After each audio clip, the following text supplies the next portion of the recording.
आमचं जुनं घर इकडे होतं, ते मोडलं आहे. आता आता कोणच राहत नाही तर मोडलं आहे. तर बांधायचं आहे, बघू आता कधी निघतोय मुहूर्त. हे आमचं फणसाचं झाड आहे आणि हे हा हाय बघते. आणि हे आमचं आंब्याचे झाड आहेत, ही 2 आहेत. ही नारळाची झाडं आहेत आमची. फणस बघा भरपूर लागले आहेत आमच्या झाडाला. आंबे पण आहेत भरपूर. हे हापूस सारखे सेम आहेत. छोटीशी विहीर होती आधी, हाय ने हे तू का म्हणते मेली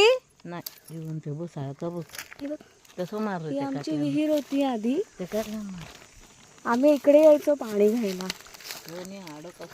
ही आमची आत्या, तिच्याशी बोलते मी आमच्या भंडारी भाषेत. आम्ही कपडे धुवायचो आधी. हा दगड होता आमचा कपडे धुवायचा. समोरच इथे ही खाडी होती, मच्छी पकडायला आम्ही लोक इथे यायचो समोरच. आणि हे आमचं समोर घर होतं. आता आमचं घर मोडलेलं आहे, खूप वर्ष झाले, कोणच नाही आहे तर घर मोडलं आहे.